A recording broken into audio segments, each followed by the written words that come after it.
Este é mais um episódio do podcast do portal Fiz em Ortopedia. Eu me chamo Ana Maria Siriani e serei sua anfitriã.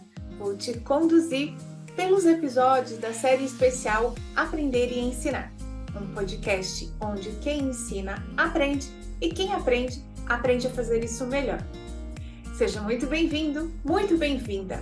Os episódios dessa série especial são para você, estudante, professor ou colega que continua estudando porque quer manter elevados padrões de excelência na sua prática clínica. O Aprender e Ensinar está preocupado com o seu processo de ensino-aprendizagem. Então vem, no carro, na rua ou na esteira. Não perca, nós temos um novo episódio e ele já vai começar. Olá! Seja muito bem-vindo ao episódio número 82 do podcast Aprender e Ensinar. No episódio de hoje, eu quero falar a respeito de motivação para os estudos.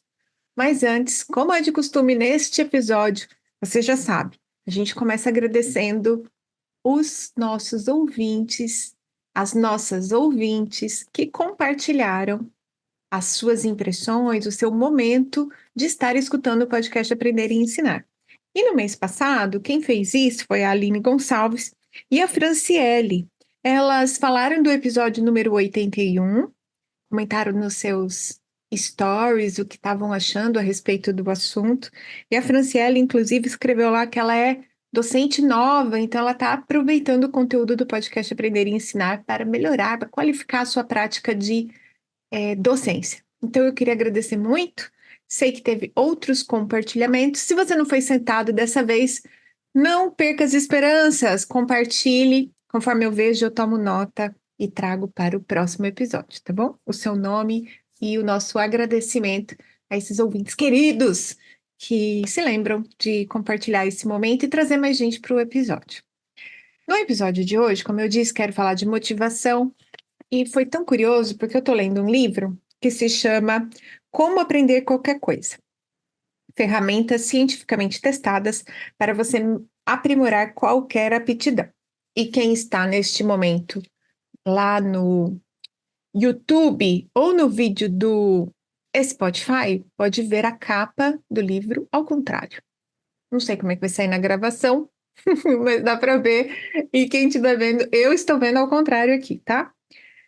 E uma coisa que eu costumo fazer quando eu vou ler um material feito esse, que é um livro de assuntos mais técnicos, né, que vai me trazer repertório, por exemplo, podcast, para as minhas ações, para ajudar meus alunos a estudar, eu costumo fazer um negócio que chama, não é que chama assim, mas eu aprendi com esse nome.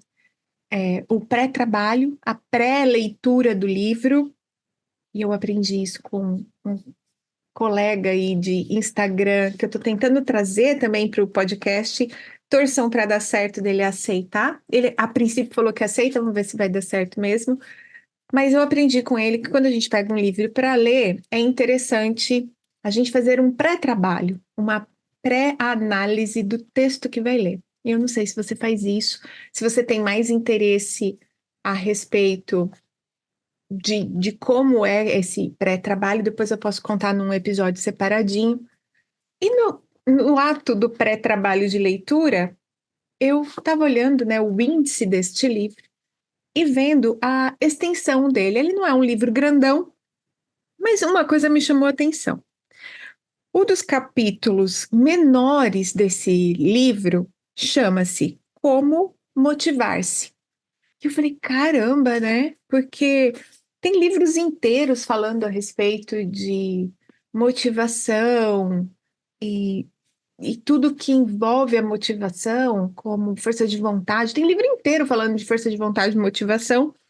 Por que será que um livro para estudantes, para melhorar o desempenho de estudantes, tem um capítulo que chama Como Motivar-se, com apenas e tão somente 7 páginas? Eu falei, caramba! Falei, deixa eu ver o que tem nesse capítulo. E eu vou contar hoje para você o que eu encontrei neste capítulo. Uma coisa bacana desse livro é que, exemplo de outros que eu tenho notado recentemente, ele vem com uns tópicos ao final contando para você quais são os pontos chaves do capítulo. E acho que isso é super legal também para a gente recordar aquilo que está naquilo que a gente está lendo, mas também para momentos como esse, né, em que a gente vai contar um pouco a respeito do que leu no capítulo. E uma coisa que me fez refletir muito durante essa leitura é que as pessoas normalmente me perguntam: Ana, como é que você está sempre estudando? Por que que você está sempre estudando? Por que que você está sempre fazendo curso? Por que que você está de sábado, domingo fazendo curso, estudando? E eu não sei explicar exatamente qual é a minha motivação, o que me faz estar sempre procurando estudar, aprender coisas novas, diferentes, às vezes mais perto, às vezes mais longe daquilo que é a base do meu trabalho como professora, ou como fisioterapeuta, como pesquisadora. Mas, de fato, eu adoro fazer isso, e eu não sei explicar exatamente. E uma coisa que esse capítulo traz é que a gente precisa sempre estar lembrando que a melhor forma de motivar a nós mesmos é algo que varia de pessoa para pessoa. Por quê? Porque cada pessoa vai reagir às situações e aos interesses pelas coisas na vida de maneira diferente. Então, algumas pessoas definitivamente não veem nenhuma graça em estudar. Elas só encaram a situação de sentar para estudar algo, aprender algo, como um esforço cognitivo, um tempo pessoal investido em algo que não traz satisfação, que não traz alegria, ou ainda algo que é definitivamente penoso e desinteressante. Eu acho estranhíssimo, porque eu não sinto nada disso, muito pelo contrário. Então, mas eu sei que tem isso e é difícil a gente buscar sempre motivar as pessoas para estudar. Os professores que estão me ouvindo sabem do que eu estou falando também. Então, de um lado, a gente tem pessoas que definitivamente não gostam de estudar, outras que gostam mais ou menos, outras que gostam muito, feito eu. E do lado de quem está organizando a experiência de ensino, a gente está sempre buscando formas de motivar os nossos alunos, ao mesmo tempo que a gente fica muito frustrado quando não consegue a motivação, o interesse, o envolvimento, o engajamento dos estudantes. E isso é algo que talvez os estudantes não conheçam quando estão sentados ali na sala de aula ou do outro lado do vídeo, assistindo uma videoaula, que é o quanto também é frustrante para o docente quando ele não consegue transmitir não só aquilo que ele sabe, mas o encantamento que ele tem por aquele assunto. Então é importante a gente entender como professores para manter um nível de sanidade mental, de saúde mental normal, que a gente não consegue realmente cativar todos os estudantes ou atrair todos os estudantes para todos os assuntos que nos encantam, nos interessam e que a gente estudou e que a gente está doido para contar. E que cada pessoa tem uma forma diferente de se motivar. E é engraçado que é importante falar disso já para estudantes que estão, por exemplo, no processo de pós-graduação, estrito ou lato sensu. É importante falar isso para pessoas que estão à mercê da atualização da vida profissional e, portanto, deveriam empreender esforços para long life learning, porque entender aquilo que torna você mais motivado nessas situações é ainda mais importante do que é para um estudante de graduação.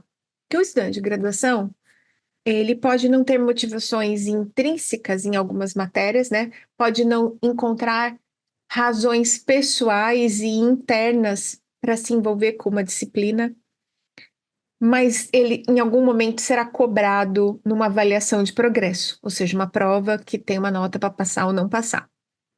E isso, de alguma forma, embora não seja a melhor forma de envolver as pessoas as motivações extrínsecas, como são provas, elas ainda assim fazem a gente parar para estudar.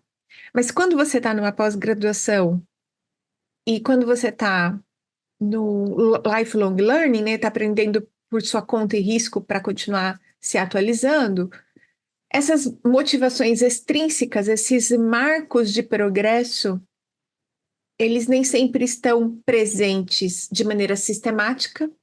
Então, não é, por exemplo, o estudante de graduação que a cada 3, 4 semanas tem prova, mais ou menos. Numa pós-graduação, estrito ou lato, tem algumas avaliações. Na estrito ainda tem 2 ou 3 marcos no máximo ao longo de 24 meses, 48 meses, como é a qualificação e a defesa. Então você passa muito tempo sem nenhuma motivação extrínseca para parar e dedicar tempo aos estudos. Então entender aquilo que faz você se mover nos estudos quando não há marcos externos de obrigatoriedade de ter cumprido com um determinado conteúdo, e isso, isso fica ainda mais complexo para quem é responsável por gerenciar seu tempo e seu estudo. Então, por isso também que a gente coloca esse tipo de situação mais na mão das pessoas mais maduras. Os graduandos têm mais provas, os pós-graduandos têm menos provas. Mas a gente tem que encontrar, de toda forma, uma sistemática de estudo e uma automotivação quando os motivadores extrínsecos, como provas, avaliações, são mais escassos nesse processo ou mesmo não existem, tá? E eu acredito que é oportuno colocar este episódio agora, no começo do mês de março, porque, em geral, as pessoas fazem várias promessas de começo de ano sobre estudar mais, sobre ler mais, sobre manter uma leitura de artigos sistemática, do tipo, vou ler um artigo por mês, um artigo por semana, vou me matricular aqui na pós, vou fazer todas as aulas. A gente tem uma série de desejos no começo do ano, que inclusive ao longo dos 60, 70 primeiros dias do ano, essas coisas, as promessas de começo de ano são abandonadas. E aí eu falei assim, bem, Márcio, é um bom momento pós-carnaval, pós a coisa arada toda, né? Quando o pessoal diz que o ano começa, eu não tenho esse ritmo, o meu ritmo é sempre, o ano nunca termina enquanto não acabar a minha vida, então eu tô sempre fazendo as coisas, mas a gente sabe que, de forma geral, passado o carnaval, a gente entra no modo vamos trabalhar e vamos estudar e vamos fazer as coisas. Então, eu achei muito oportuno falar um pouco desse aspecto e recuperar ou dar estratégias para que você recupere a sua motivação e para que a gente consiga despertar mais motivação nos nossos estudantes quando estamos falando de envolvimento nos estudos, tá? Então, é, um outro ponto importante que está nesse capítulo é que a motivação não é algo que você tem ou que você não tem. Ela é muito parecida com as relações humanas. Então, por exemplo, se você tem uma amizade que por qualquer motivo você vai diminuindo o contato com essa pessoa, você vai deixando de falar, vai deixando de ver, a amizade ainda continua, lógico. Mesma tenho amigas que eu encontro depois de ficar anos sem ver, e a gente senta, a gente conversa, a gente se diverte como se tivesse acabado de estar juntas, mas a gente sabe que algumas relações, especialmente com coisas que a gente não gosta, isso foi o gato pulando, tá, gente? De novo, quem está no Spotify está vendo que a câmera mexeu. Quem não está, só dá risada. E agora ele acabou de enfiar a pata na minha água, então também tô sem água pro episódio. É coisa de quem tem gato. Desculpa a parte, vou voltar pro assunto. Quando a gente não nutre as nossas relações, em geral, há um esfriamento daquele sentimento, daquela proximidade, e a gente acaba se desligando emocionalmente de algumas pessoas, quando então não empenha esforço na relação. A motivação é muito parecida com isso. Se você não se reconecta com os motivos pelos quais você se propôs a fazer algo, inclusive estudar, ou inclusive ler, você vai arrefecendo aquele sentimento e no correr da vida, do dia a dia, das coisas que a gente faz no nosso todo dia, a gente vai enfraquecendo a nossa motivação. Então, uma coisa que eu faço no planejamento estratégico do meu grupo de pesquisa, uma coisa que eu faço na aula de recepção dos pós-graduandos do Fisioterapia em Ortopedia, é pedir para que as pessoas escrevam uma série de coisas que estão relacionadas aos motivos pelos quais elas estão iniciando aquele estudo, ou, no caso do meu grupo, porque elas estão ali no laboratório, empenhando tempo em se qualificar em pesquisa, em atendimento de pacientes. E muitas vezes as pessoas escrevem isso e deixam isso guardado, esperando um momento em que a coisa está muito obscura mesmo, né? A gente espera só a coisa chegar num nível de escuridão, de falta de claridade tão grande que a gente precisa voltar nessas anotações. Mas a verdade é que a gente deveria ter essas motivações mais claras, mais presentes no nosso campo de visão diário, no nosso dia a dia.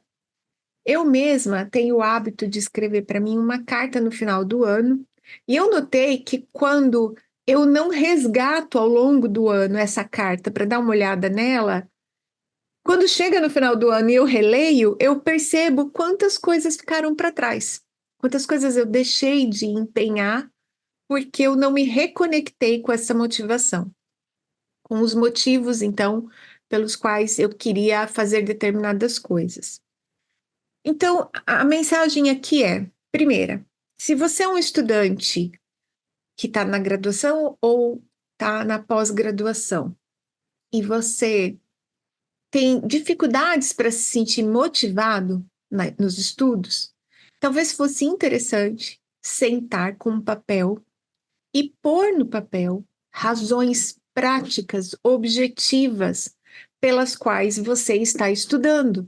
Então, muitas pessoas estão estudando na pós-graduação por conta do título, porque o título, de alguma forma, pode trazer um reconhecimento profissional, uma vantagem num concurso, uma vantagem na progressão da carreira. Essas coisas, quando a gente não deixa elas concretizadas, escritas no papel, visíveis, elas se perdem ao longo do processo diário de ter que comprometer um tempo e um esforço cognitivo para estudar, tá? Então, eu recomendo fortemente. Eu sempre falo isso aqui no podcast, não é à toa. Tenha um caderno, registre nesse caderno o porquê você está estudando, quais são as suas intenções mais concretas com aquele estudo. E não é incomum, e acho que isso tem muito também a ver com a nossa realidade, da mesma forma que há um tempo atrás a gente tinha muito menos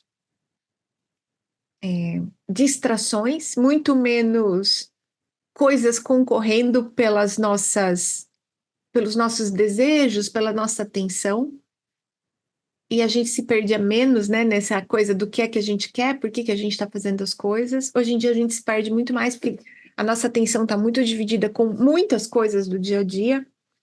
Da mesma forma que isso acontece, acontece da gente precisar ser resgatado com mais frequência. Então, ter escrito vai ajudar muito e a gente precisa definitivamente ser pouco abstrato, tá? Eu sempre converso muito com os estudantes e vejo coisas do tipo assim: ah, porque eu quero ajudar a minha família, ah, porque eu quero ganhar mais, ai, porque eu quero ser mais resolutivo nas minhas avaliações. Tudo isso parece concreto numa primeira impressão, mas de fato não é. Você quer ajudar como a sua família? Em que ponto de perspectiva de tempo isso está? Ah, quanto tempo vai levar entre a pós-graduação, eu ganhar efetivamente mais e poder ajudar, por exemplo, financeiramente a minha família?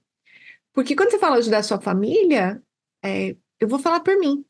Minha mãe está fazendo uma pequena reforma lá em casa. Ela estava precisando muito de ajuda com uma faxineira que ajudasse ela a botar a casa em ordem.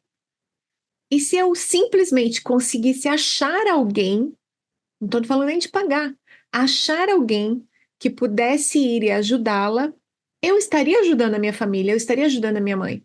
Então, quando a gente fala ajudar a família, parece a primeira coisa que ocorre é sempre o financeiro, ou para muitas pessoas o que ocorre é a ajuda financeira, mas há muitas formas de ajudar. Então, quando você diz, quero ajudar minha família, isso parece concreto, mas é abstrato, certo? Ah, eu queria ser mais resolutivo nos meus atendimentos. Tá, mas do que você está falando? Você gostaria de, diante das informações da anamnese, saber se você precisa ou não fazer um determinado questionário? Essa clareza do que é que está te motivando a procurar os estudos, ela vai ajudar demais na sua motivação. E, de novo, além de estar escrito, é preciso revisitar. Por isso que tantas pessoas falam a respeito de quadros, aonde você coloca as coisas para você ver. Então, um pequeno quadrinho de cortiça com alguma imagem, ou com uma frase, ou com a meta mesmo escrita, ajuda nessa motivação. Porque quando está no caderno, lá no comecinho, às vezes a gente larga um pouco isso e, como eu disse, não vai revisitar, tá? Outra coisa que aparece aqui no capítulo, então, a primeira é lembrar, a motivação é diferente para cada um de nós e é importante nutrir a nossa motivação, ter as nossas intenções concretas e visíveis, revisitadas, para que a gente se mantenha em movimento para estudar, para ler, porque realmente é algo que exige esforço e que para algumas pessoas nem é assim tão divertido. A terceira coisa que aparece é lembrar-se de todos os benefícios de completar as suas tarefas. Então, beleza, já sei os benefícios de chegar no título ou de estudar algo. Quais são as etapas para isso? Na pós-graduação, por exemplo, você tem lá um número X de aula até o próximo encontro, um número X de aula até a próxima prova. Na graduação a gente também tem isso, mas quando você está estudando sozinho, a gente não tem isso naturalmente. E é incrível como a coisa de parar para prestar atenção nos benefícios é algo que a gente faz com os nossos pacientes, mas não faz com a gente mesmo. Então você vai lá e fala para o seu paciente: olha, talvez a dor não esteja diminuindo, mas veja, você está melhorando a qualidade do seu sono, você está se sentindo menos mal-humorado, menos irritadiço, você está conseguindo ficar mais tempo numa determinada postura. Quando é para nós, se a gente não tem a nota na prova, ou não tem a obrigação de tirar a nota na prova, a gente se perde nos benefícios que tem terminar uma determinada tarefa de estudo. Completar uma leitura, completar um número de aulas, fazer um determinado pré-teste, tentar algo que se aprendeu, a gente deixa isso passar. Então,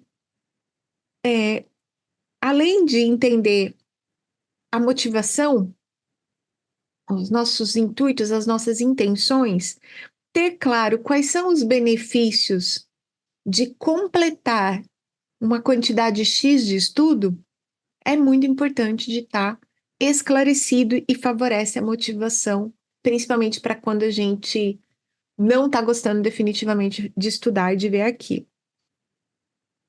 Tem um outro aqui que é bem manjado, que é a coisa da recompensa. Deu uma recompensa ao completar tarefas difíceis. E eu adoro me dar recompensas. E eu descobri durante um tempo que todas as minhas recompensas tinham a ver com comida. Não é à toa que, né, estou aí no processo de buscar o balde que eu chutei. mas eu ficava me recompensando com comida. Então, assim, recompensas não precisam ser necessariamente coisas que vão te engordar ou que vão te abrir uma falência, do tipo, se eu fizer esse artigo aqui, se eu terminar de ler esse artigo, se eu fizer essa aula, eu vou ali comer um brigadeiro, ou eu vou ali comprar um livro, uma roupa. Esse tipo de recompensa é legal, mas a gente precisa tomar cuidado, né, com o nosso bolso e com o nosso peso. Então, pense em outras coisas. Às vezes, a recompensa pode ser parar para brincar com alguém, um filho, um sobrinho. A recompensa pode ser acumular tempo para não fazer nada no final de semana. Essas recompensas, cada um também sabe, né? Como se sente recompensado. Às vezes, só parar para jogar um pouquinho, uma paciência, não sei o que, uma coisa que você gosta. Mas ter recompensas para completar tarefas mais difíceis sempre é importante e pode estar na nossa perspectiva como uma forma de aumentar a nossa motivação para completar as tarefas que estão envolvidas no estudo, na leitura da gente.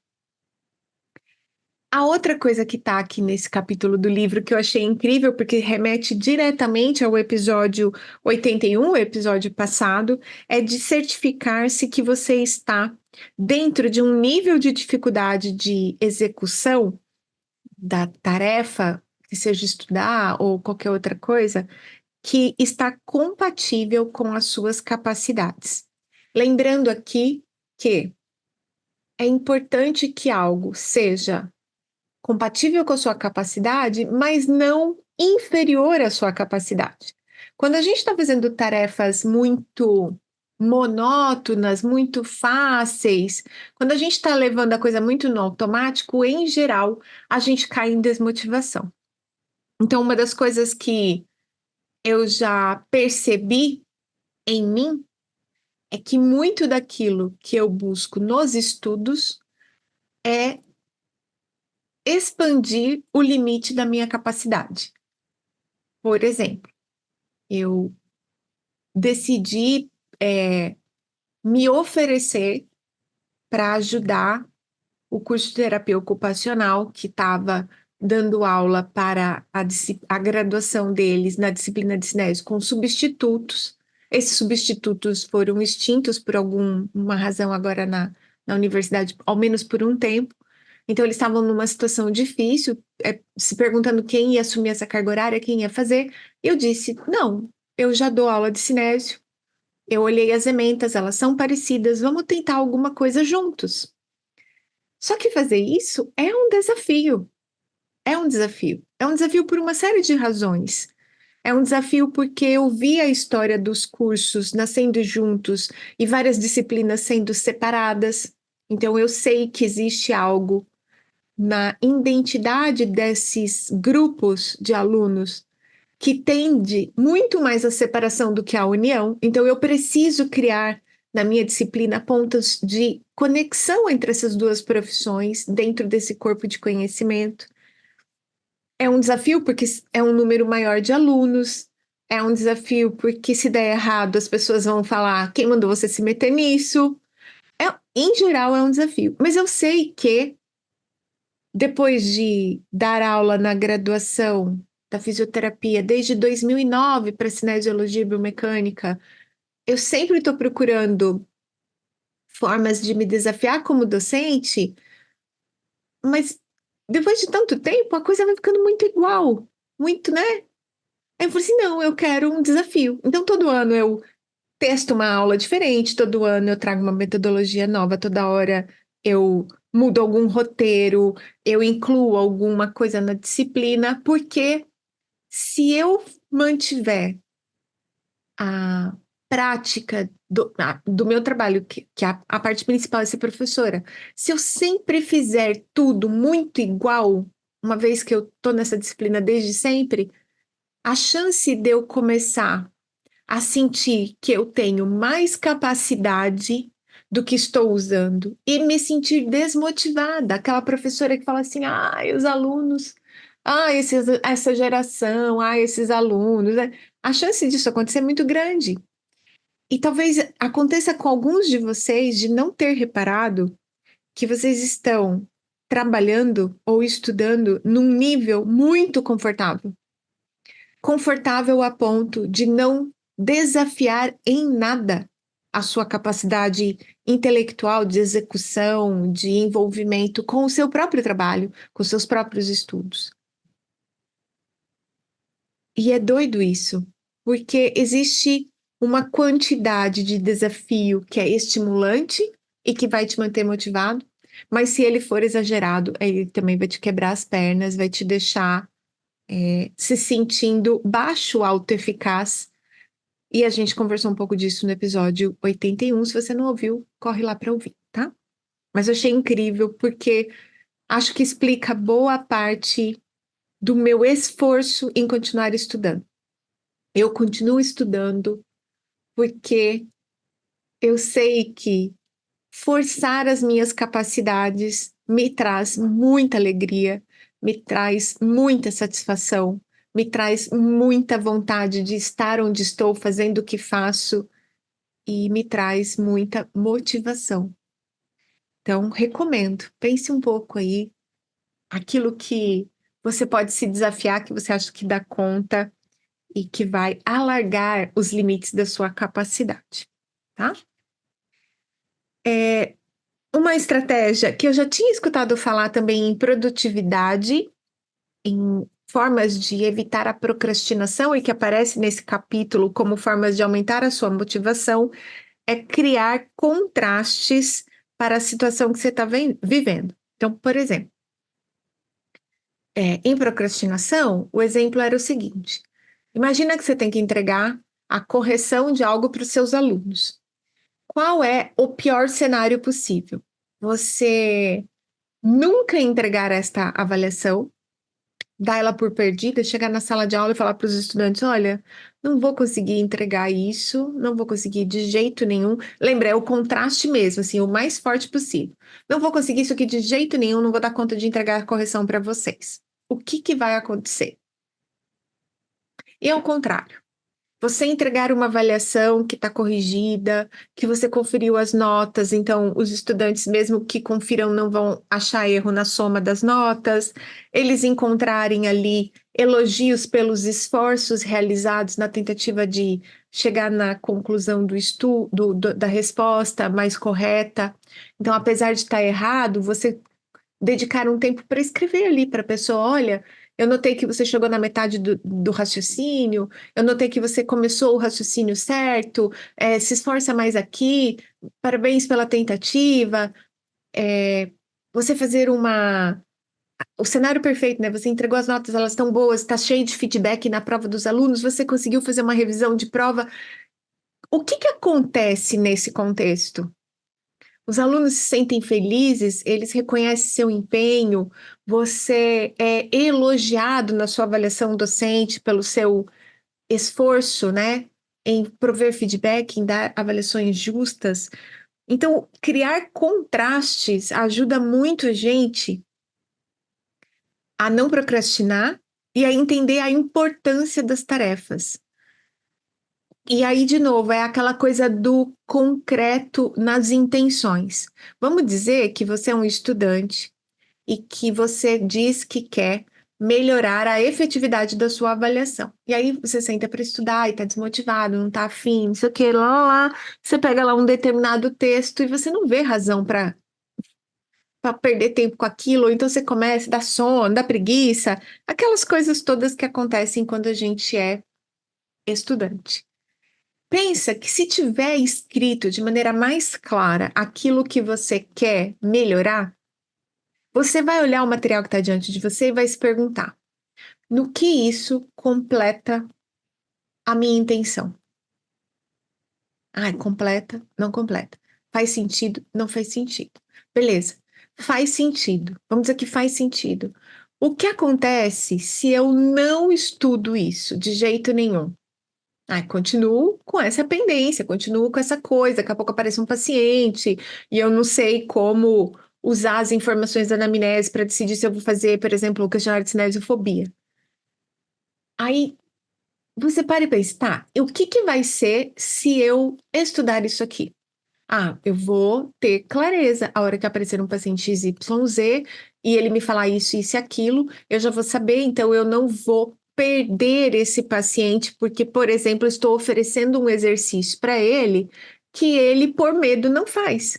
E aí, por medo e por receio de me verbalizar, ele vai embora. E eu perco esse paciente.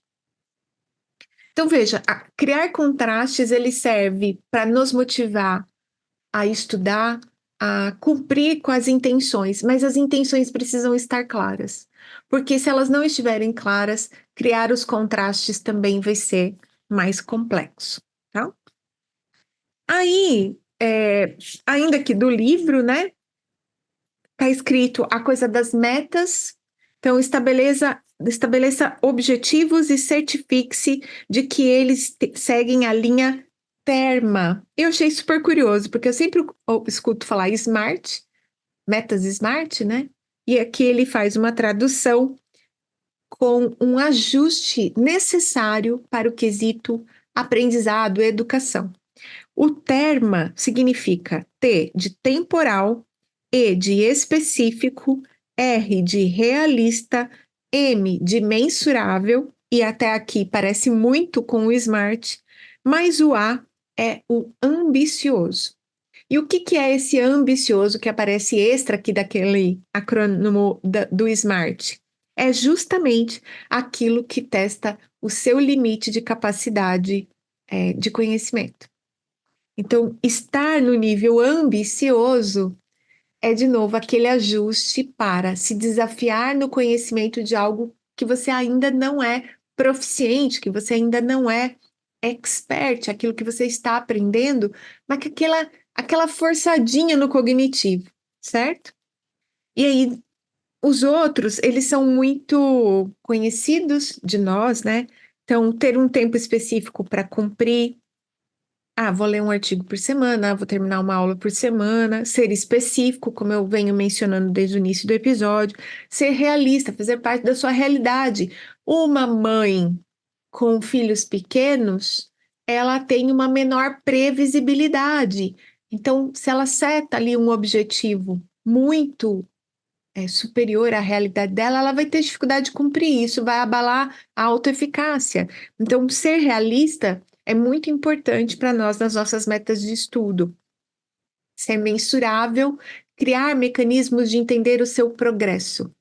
Eu estava comentando com os meus estudantes na reunião do grupo do Ombro, terça-feira dessa semana em que eu estou gravando o episódio, a respeito do fato de que os pacientes dizem que quando nós, terapeutas, oferecemos pistas, feedback a respeito do progresso deles, eles conseguem se envolver mais com os exercícios. E quando a gente está falando de estudar e de controlar as nossas metas, em geral, a gente não tem mensuração própria do nosso progresso, própria do nosso envolvimento, própria da nossa melhoria naquele determinado item que a gente está estudando. E é por isso que tem duas frases muito importantes que você pode responder toda vez que estiver estudando ou lendo um livro, que é o que eu já sei sobre isso. Então você escreve antes de começar a estudar, antes de começar a ler um livro, você pela capa, pelo título, pela orelha, por esse pré-trabalho de estudo ou de leitura, você diz para si mesmo o que eu já sei sobre isso e escreve, registra.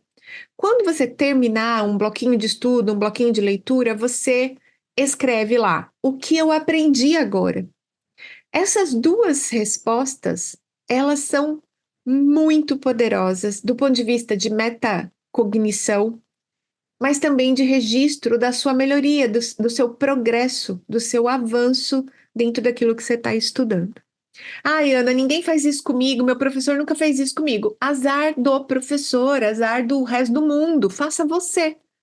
Faça você. Se você é professor, coloca na sua matéria. Se você não é professor, é um estudante, escreva você, né? Faça isso por você. Porque senão você perde essa noção do quanto você está avançando e corre o risco de estar se comparando com outras pessoas que, de novo, é o assunto do episódio 81 do podcast, tá? O episódio passado, de novo, se você não ouviu, esses dois episódios se complementam. Ainda sobre motivação, e exclusivamente sobre o que tem no capítulo desse livro que eu tô lendo, ele recomenda que a gente se cerque de outros estudantes interessados no tópico em questão. Isso é muito legal mesmo, encontrar pessoas que estão estudando as mesmas coisas que você. Então, por exemplo, eu estou montando agora na minha disciplina uma atividade que vai se chamar né? Biomescape, é o escape de biomecânica. Eu vou fazer uma série de desafios, enigmas, todos relacionados à biomecânica com os meus alunos. Eu estou estudando sobre isso, mas eu tenho pessoas com quem conversar. Eu tenho um amigo que, inclusive, já gravou episódio de podcast aqui com a gente, o Diego da Rosa, que falou de gamificação, e eu divido com ele algumas coisas que eu estou fazendo. Eu tenho um grupo de professores que está interessado em entender estratégias mais ativas, mas inclusive entender como envolver os alunos nessa estratégia centrada neles. Eu tenho um outro grupo, que é o grupo da inteligência artificial, que eu imagino que vai me ajudar muito nessa organização, na elaboração dos enigmas. Então, eu tenho vários grupos de pessoas com quem eu posso dividir parte desta tarefa, que é totalmente nova e desafiadora para mim e que eu estou aprendendo a fazer para encontrar um alento, para dividir uma experiência, para ouvir um palpite, para trocar essa disfluência, esse momento de disfluência que eu estou vivendo em cada um dos aspectos da elaboração dessa atividade de ensino. Então, realmente é muito poderoso. Isso está nesse livro. Isso está no livro do Lifelong Learners, do Conrado Schillerhauer.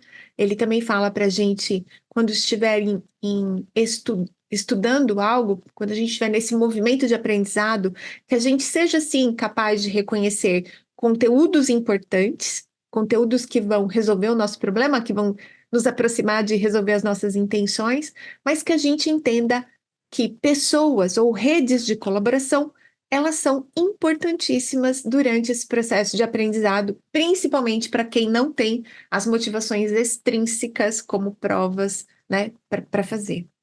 Então, eu achei muito legal, porque isso aqui converge com vários outros livros também que eu já li. Deste livro, estas são as recomendações para aumentar a nossa motivação. Eu gosto sempre de lembrar de um outro livro que se chama Switch. É um livro a respeito de mudanças de comportamento. E lá tem uma dica extra disso daqui para você se envolver com algo que você tem que incorporar na sua vida e tornar-se um estudante de vida toda, ou ser um estudante com menos motivações extrínsecas, com menos cobranças fora de você, exige de você uma mudança de comportamento. Uma mudança de comportamento de um estudante passivo que está em sala de aula para um estudante que é responsável, inclusive, por mensurar o seu progresso, inclusive por seus prazos, inclusive por monitorar seu avanço, como é o caso do Lifelong Learner.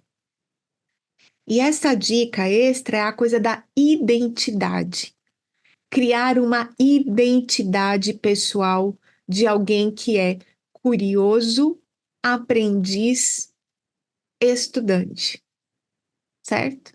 Ah, e como é que faz isso, Ana? De várias formas. Por exemplo, todo mundo que conversa comigo sabe que eu sou uma eterna estudante. As pessoas me veem estudando.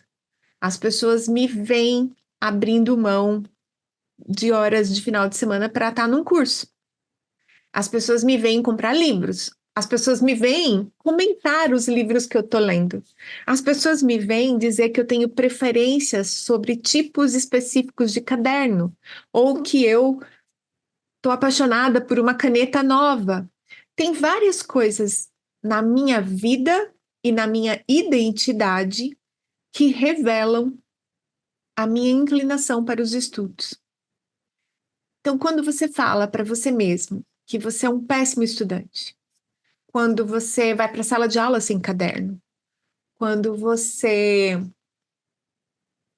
não avisa as pessoas que você está estudando, não fala a respeito daquilo que está estudando.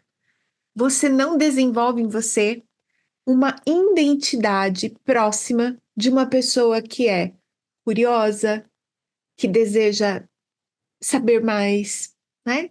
Às vezes, até nas conversas, é curioso como a gente tem muito mais facilidade para ter conversas rasas, para falar dos outros, por exemplo, ou fofocar a respeito de alguma questão política do momento, da qual a gente, inclusive, não é nada mais além de um palhaço observando, mas a gente não sente curiosidade a respeito de como as pessoas fazem as coisas que fazem no seu dia a dia. Eu vou contar um episódio para vocês que me impressionou muito. Eu falei, gente, eu preciso ser essa pessoa também.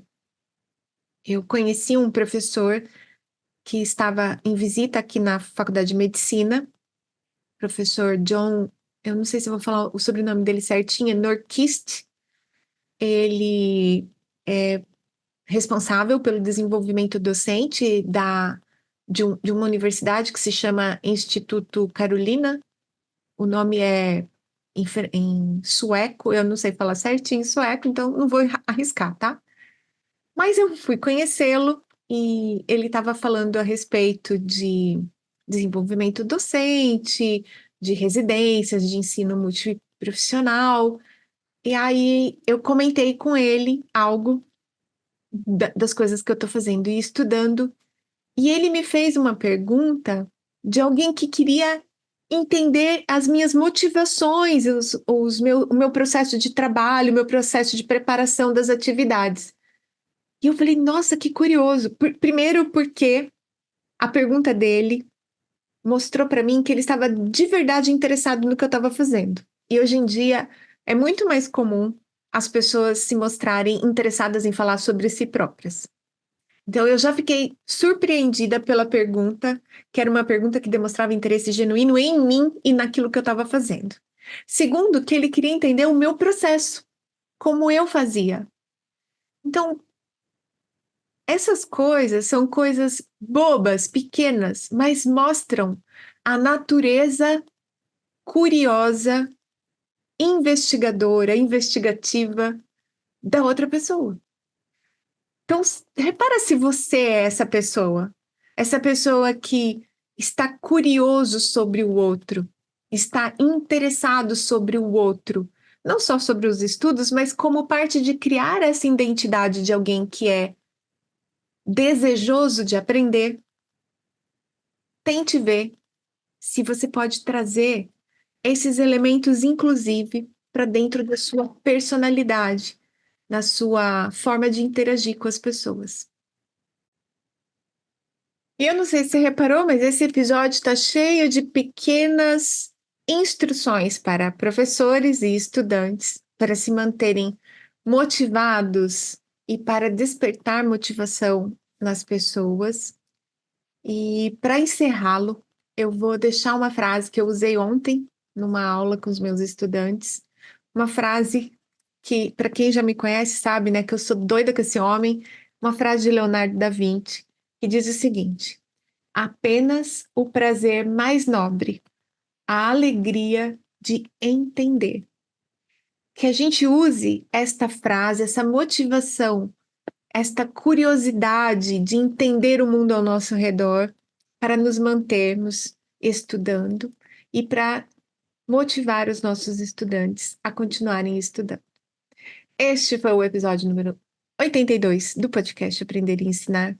Se você aprendeu algo que você acha que é interessante, se você encontrou uma tarefa curiosa que pode recomendar para alguém, se você acha que os seus filhos precisam entender como se manter motivado para o estudo, por favor, compartilhe o episódio. A gente está no Spotify, no Deezer, a gente está aparecendo em vídeo lá no YouTube e você nos acha com facilidade, então espalhe esta notícia. Muito obrigada por escutar até aqui e até o próximo episódio. Tchau!